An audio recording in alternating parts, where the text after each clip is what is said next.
entered the contest, made a drawing and sent it in, and I won the contest. But there was second and thirds, and one of them was Hugh Harman, whose work I admired very much. I didn't see how I could win, and he didn't.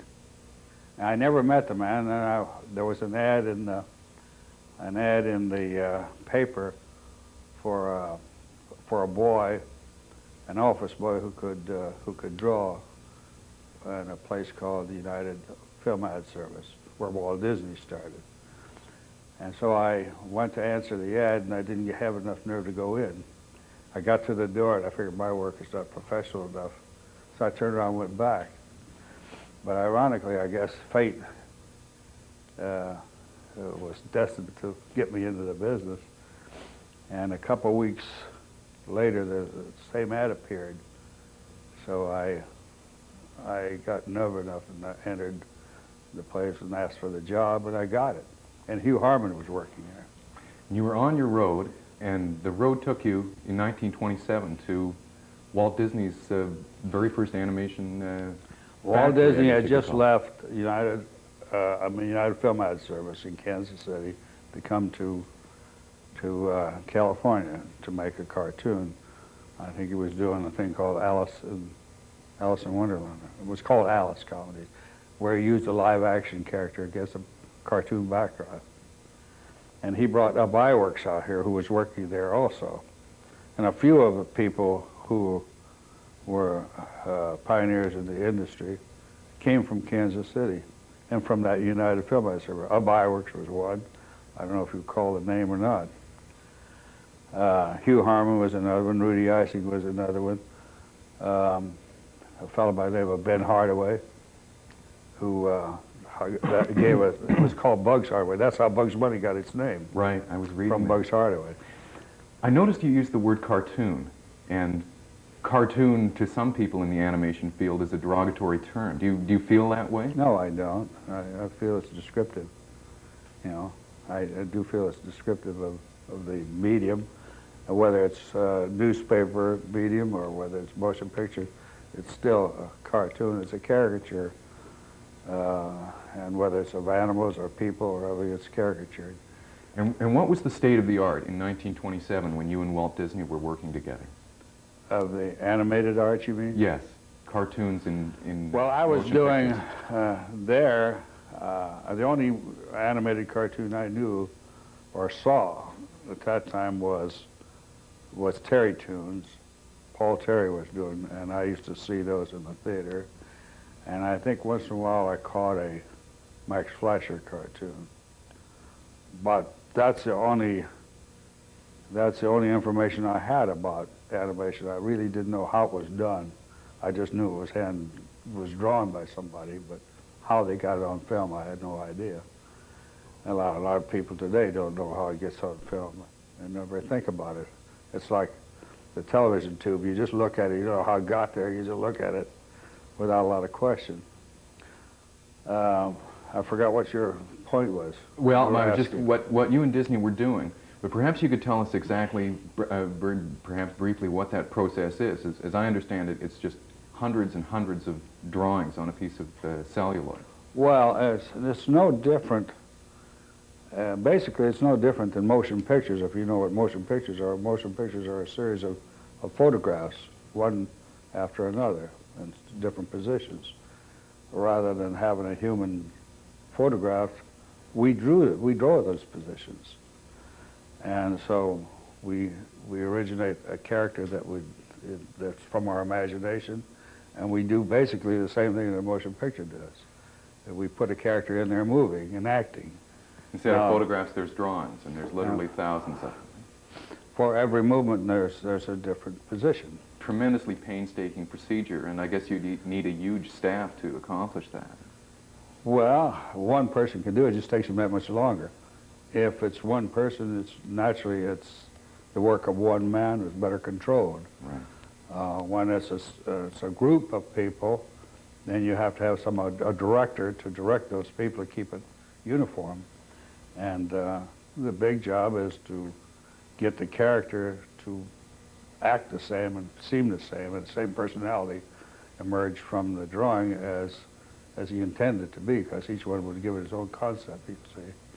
And you were that director. I was that director. When you went to Warner Brothers in the early 1930s, a new type of cartoon character, it seemed to me, started to emerge. What did you have in your mind as to the kind of characters that Warner's would create? Well, when I came to Warner's, I started with Hugh Harmon and Rudy Icing, and we did a thing called Bosco. Very few people are familiar with the character because it's the early days of sound.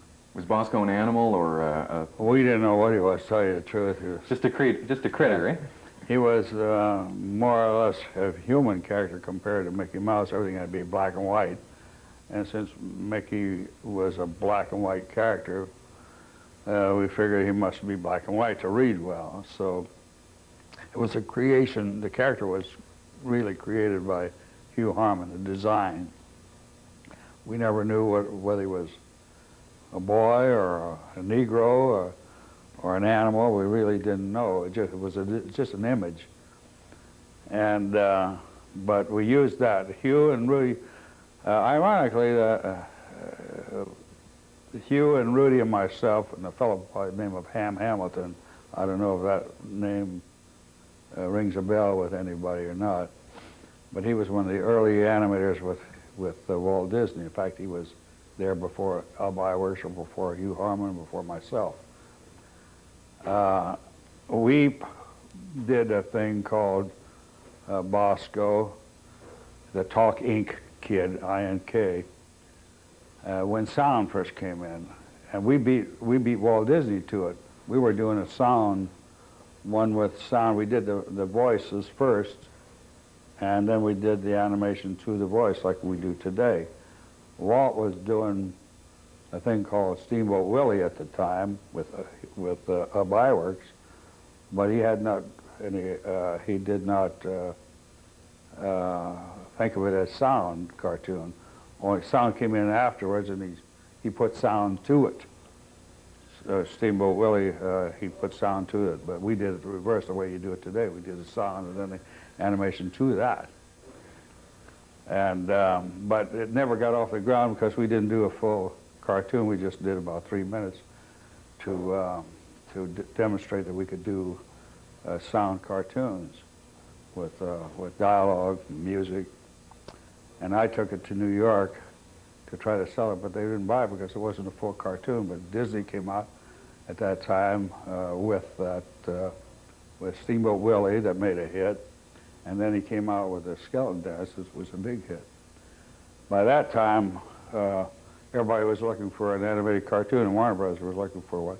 And we had a group together trying to sell a cartoon, which was Hugh Harmon, Rudy Icing, myself, and Hamilton. And a fellow by the name of Sylvester was looking for somebody to do an animated cartoon at that time. And he got Hugh Harmon. I was in New York working for Crazy Cat, Charles Mintz. And we started the first, at that time it was 1930, we started and made the first Looney Tune, which was Bosco. Right.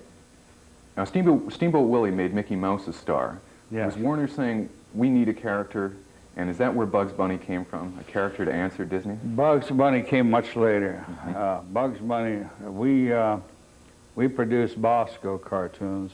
Hugh Harmon, that means we, was Hugh Harmon, Rudy Icing, myself, for about 2 years, I think it was, when Hugh wanted more money from Schlesinger, and Schlesinger refused to give more money to do the cartoons with. So they split, and we did some work for Paul Terry and did a few cartoons for them. Meantime, Hugh was looking for some other source, and MGM wanted to make some cartoons, so Hugh Harmon, Rudy Icing, went with MGM, and Leon Schlesinger was tempting me to come over there.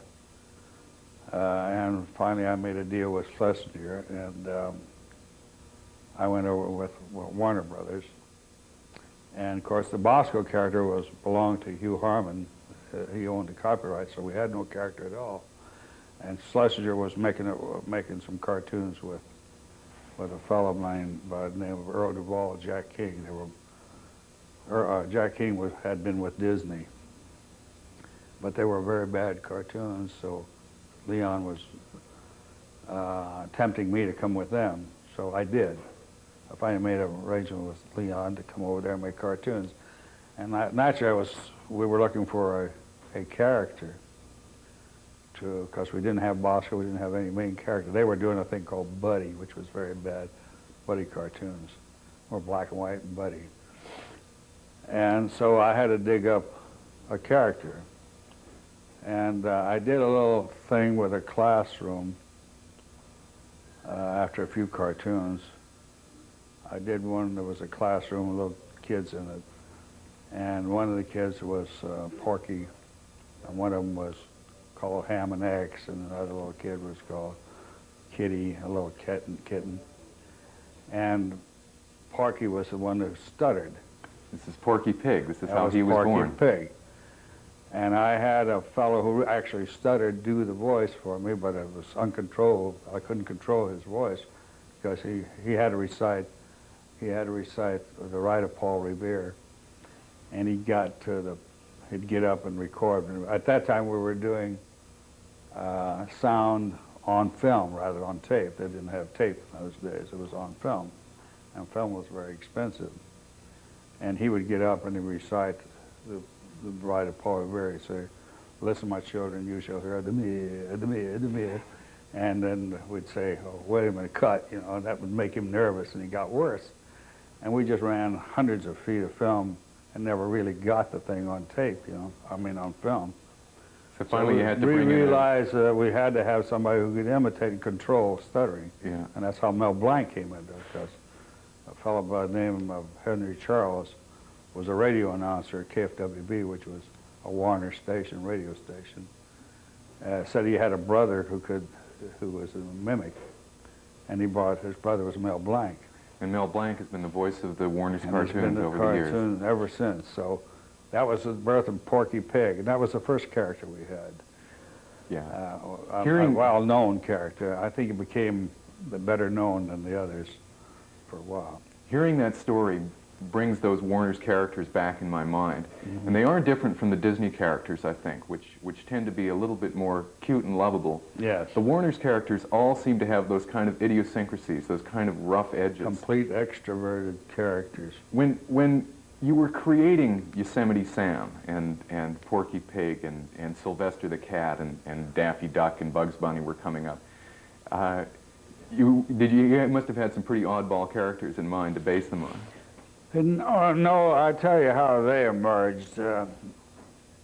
They emerged because we were a group who were not introverted in any way. We did our thing, and nobody seemed to say don't do this or don't do that. Disney, who were doing the classic things, they was doing the Looney, what were they called? Silly symphonies at the time, I think, which were class things like the Old Mill and some of the class things that we knew that we could not compete with. We tried to compete, but we didn't have the qualified people to do that kind of thing or the control. But everybody did his own thing. They tried to outdo the next guy. There were about 3 or 4 units of people. And so we just try to be as funny as we could, or as silly as we could, rather than trying to be as artistic as we could. Were you laughing all the time as these things were created? Was it fun? Well, yeah, sure, it was fun. Naturally, if you saw it on the screen and you got laughs, and the people in your audience laughed, it encouraged you to do more and more of that. That's how the pie-in-the-face gun blasts and things. The more violent it was, the better, the more the audience laughed. You were really probably inspired by slapstick comedy from the 20s. That's right. Well, it was more of a high school attitude towards cartoons rather than the sophisticated, grown-up adult kind of a thing. And that became, it seemed to grow the kind of thing that we did experimented with. When it was successful, that encouraged more of the same kind of thing, a little broader. And the more it went along, the broader we got, you know. And of course, good taste had to come into it after a while, and then that was controlled. Good taste was kind of a shackle on your team, I would think. Well, we use, yes, but you can be violent and you can be slapstick without and still use good taste.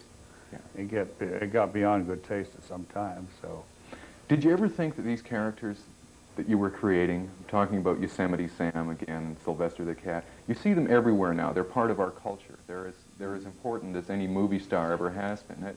When did you see that taking hold? Well, you know, it really didn't dawn on us that, well, we knew we were more successful because of the bookings. The Disney things start sliding. Mickey Mouse became a square character, but Walt didn't dare change him because he couldn't change that image of Mickey Mouse. It was so successful. All the characters, he had Pluto and characters like that. But he didn't think that the kind of humor that Warners were doing is the kind of thing he wanted to do. He felt he built this empire on his type of thing, and he was going to stick with it. But the people that worked with him, who were very talented people, would say, what would Walt want? Not what they want. We didn't have that restriction. And we do what we thought was right. And we didn't have to go to management. Jack Warner didn't say, you know, let me see the story, let me see the storyboard, and restricted us on that. He looked at the cartoons. If he liked it, he said, that's a funny cartoon. If he didn't, he said, that is not as good as the last ones, and that's about all the control there was. And of course, we're naturally out to please him, but there was no control. He didn't try. In fact, I think it's because he wasn't as interested as Walt would be as what was going on, and it just went along the right slot, you know, happened to be. And the kind of humor we had, we didn't realize, I don't think it really took hold till we quit making them. But they were still in circulation, and they just continued to be more and more popular. Yes, so of course, you know, no new ones were made since I left there. A few of them that were failures. Yeah, let's catch up to that. Warner's, after all of this success in animation and creating these memorable characters, Bugs Bunny, Porky Pig, Sylvester the cat, Daffy Duck, closed their animation studios in 1960, or 61, I believe. And what was it just becoming too expensive, or did they feel it was going out of fashion? Well, yes, television came into it. Television came into it. They couldn't get their money back from theaters. Theaters quit running them. As you know, as today, you can't get them into a theater because people don't go see a cartoon. They love the cartoons if they see it, but they don't go to see it. They go to see a picture. Star Wars, for instance, doesn't need a cartoon. If I was a manager of a theater and running Star Wars, I wouldn't hold up your audience to see a cartoon when they can go out and buy popcorn and candy and peanuts, which they make a lot of money on.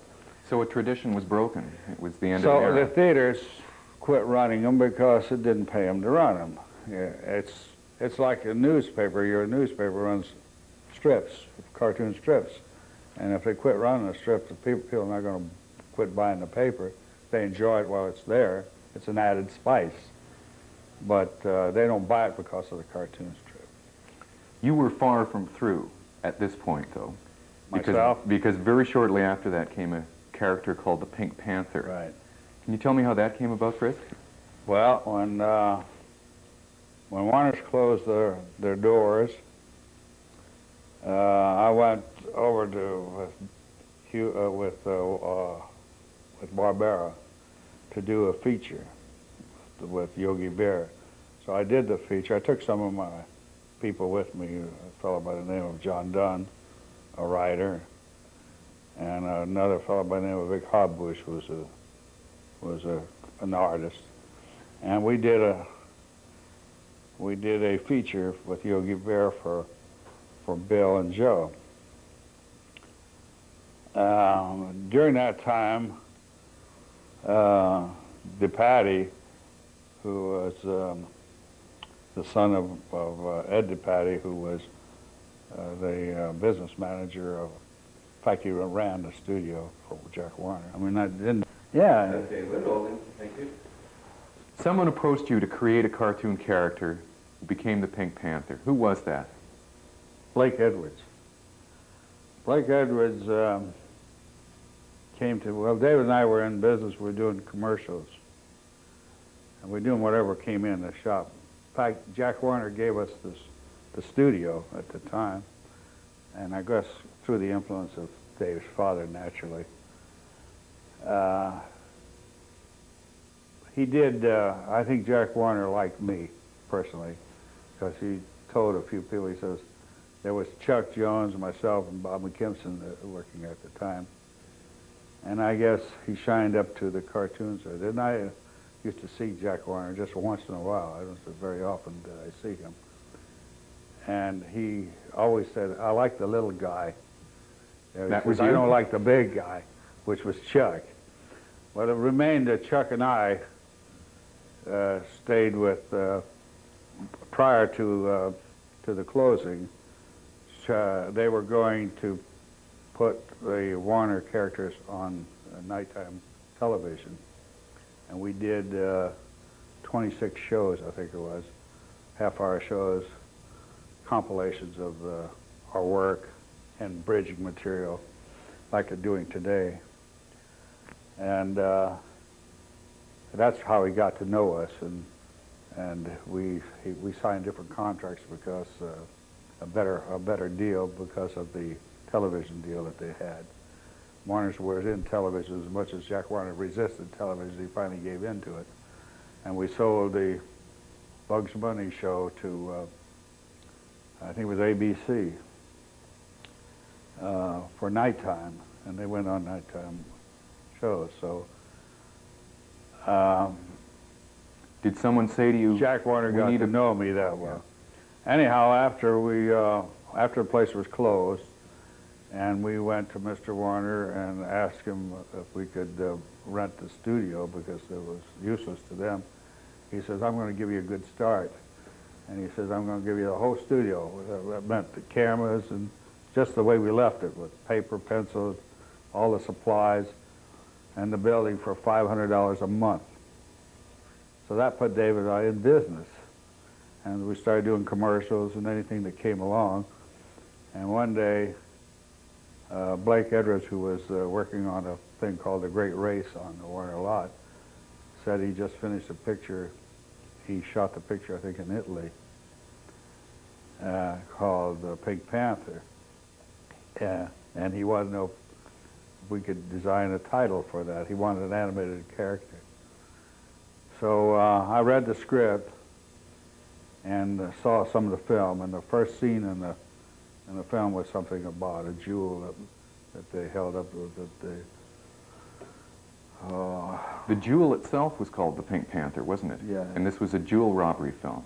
A jewel robbery with David Niven, and he said this jewel has a flaw in it, and it was a pink flaw. He says it looks a little bit like an animal, like a pink panther or something. That was all there was that tied into the show at all. The reason they called it the Pink Panther for some reason. So he says, can you come up with a title for it? Anyhow, naturally the word Pink Panther was the key word to doing a character called the Pink Panther. So I designed a character and a title, and I worked with 2 or 3 fellows there, and I did a title for the Pink Panther, a storyboard. And I took it to Blake, and he loved it. And then we took it over to the Merrie, and Marty Giroux was the producer, and he just flipped when he saw it. And especially when I played with the words Pink Panther, Pink Ant, and all that, if you remember the title at all. And he just flipped. Well, anyhow, when I did this thing, I produced this thing, David and I, it got great notice, and all the critics says the title was better than the picture itself, you know, which I know wasn't very pleasing for Blake. He didn't care for that very much, but it did make it, and it was a thing that he hung on to because it made a series of pictures for him. I think he made about three Pink Panthers with Peter Sellers. And the character became tremendously popular. Time magazine wrote it up, and we just got so much publicity out of it, and it seemed to make a hit, you know. So the Marishes asked me to come up with a short subject and say that we might as well go in and make a series of shorts. Based on the Pink Panther? Based on the Pink Panther. So I did one called The Pink Fink. And the Pink Fink won Academy Award, the first one we ever made, first Pink Panther ever made. Do you think you could draw the Pink Panther for us? I believe I can remember. Maybe while we're talking, and you All can right. maybe surprise us with something. Yes, I'll do that. That wasn't your first Academy Award. You won 5, I believe. Yes, I didn't receive them all. My pictures won it, but everybody else shared. collected them. Yeah. This great animated team. The Pink Panther is right up there with Bugs Bunny and Mickey Mouse as probably the three most famous cartoon characters in the world. Well, that's true. The Pink Panther, when people find that that I'm the creator of this thing, they usually ask for the Pink Panther.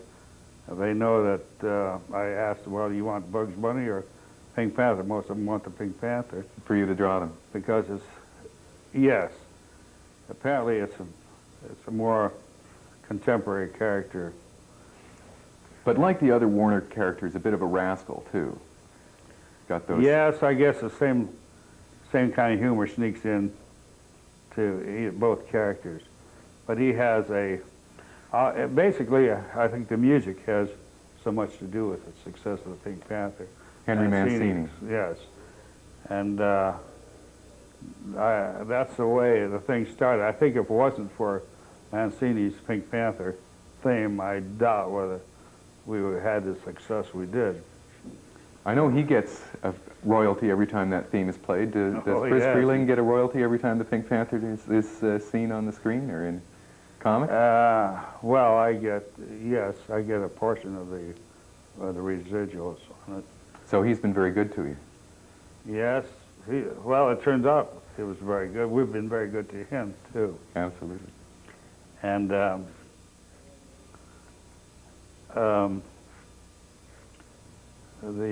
Warner characters, I don't receive any royalty on it. But there's other terms that I've arranged. But I heard something about those Warner characters and about all the work that was done on them, and that's that much of the original work, the original film, celluloid, has been destroyed. Yes. How did that happen? Well, it's a storage problem. I have the same problem with all the things I made at DePatie Freleng.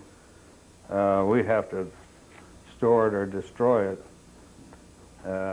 We can't keep it forever because some of it is useful and some of it isn't, but it amounts to a lot of space.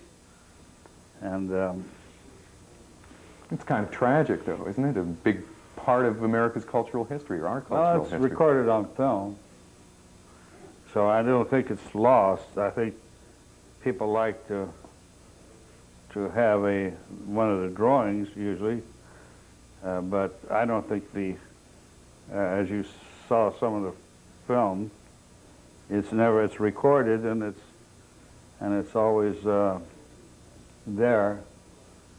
So I just don't think it's really a lost art at all. It's not like just drawing a painting. You know, I'm sure that there's a big difference, but You're going back to Warner's now. After 20 years of being on your own with your own production company, DePatie Freleng, do you think Warner's cartoons can be what they were? How much is animation? I don't see why not, but I don't think we'll ever get back to produce them like we did before. Why is that? The cost. Let me give you an example. I as a director at Warner Brothers when I was directing there, was earning $200 a week. I finally got up to $250. And I turned out 10 to 12 cartoons a year. The guys, the directors who are doing it today, receive between $1,000 and $1,200 a week, and they take 8 weeks to do one. They can't turn out over 4 or 5 a year. The animators were earning $75 to $125 a week when I was directing. Some of them got up to $150 a week. And now we're receiving anywhere between $800 and $1,000 a week. So it's labor costs and Costs, and then they don't produce.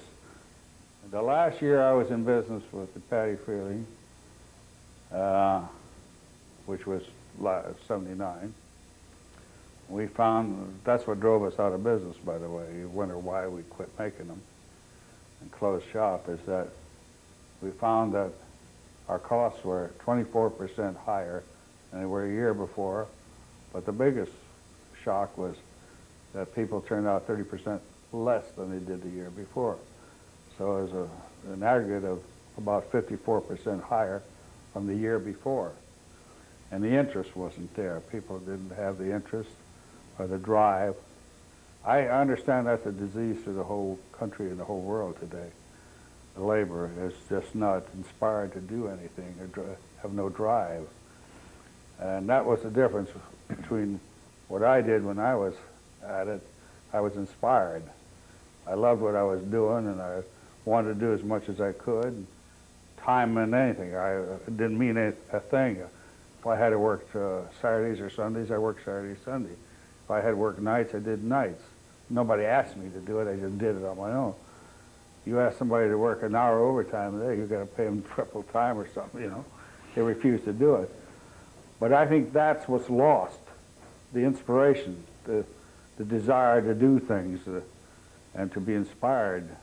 Somehow it's gone. I don't know what happened. Were the Warner characters, Daffy and Tweety and Sylvester and so on, were they like friends to you? Did you look on them as people who you knew? I think of them as for real. I never think of them as a drawing. I'm drawing somebody, I'm trying to make a drawing of that duck somewhere or that Bugs Bunny somewhere. And I can remember what he looks like. And I try to draw him. I just, you feel that he lives somewhere. And ironically, people who used to come to visit the studio would want to come and see the set that Bugs Bunny worked on. They believe. Without thinking, he's just a drawing. And then when you explain it to them, and these are adults, not children, and they just never have any idea of how these things are made, or how they come to life, because they're for real. On the screen, they're for real. Perhaps that's for the best. Bugs Bunny is for real, and I believe in the eyes of most people who watch these things, they think this character lives. They don't stop to analyze, but they say, well, Bugs Bunny, he's a personality. You know, he's not somebody who drew him. He's that character that's been drawn. You can't see it, can you? No, we'll do it a couple ways off. Hmm? We'll do it a couple ways. So what would your question? Can you draw? You can talk about the way. Thank you. Are you ready? Okay. If you could draw a couple of your favorites while we're going along, Friz, we'd sure enjoy that. But Sylvester the Cat's one of them, I understand. Sylvester, yes. I haven't drawn him for quite a while, but I'll make an attempt. You know, it's funny, some of the Warner characters, and you say that people identify with them so strongly. I think of Sylvester and Daffy Duck. They're always frustrated, aren't they? And the others perhaps... Basically, that's the humor of it. People That's identify with that. Yes, I think so. I think they like to see, that's why Daffy and Yosemite Sam and those characters are successful, and Sylvester is because they're really aggressive villains, you know, and when they fall on their face, people like it. You couldn't do it to Porky, for instance, because he's a lovable, sweet little character, a Boy Scout. Nobody really liked to do it, Porky, because he was too square a character. But Sylvester, who falls on his face, attempting to get an innocent little character like Tweety, when he falls on his face, it's comedy. You get a laugh. It's like the Dowager. If you see a Dowager walk across the room, slip on a banana peel, fall, you're going to laugh. But if you see a little old granny walk through and do the same thing, you're not going to laugh. You're going to be sympathetic to it. So that's the difference. They're a bit nasty too. Daffy's a bit nasty, and Yosemite Sam's a bit nasty. And Yes. You don't mind seeing them take a fall. Well, Daffy is usually a greedy character, and he goes to any extreme to get the results, in his favor.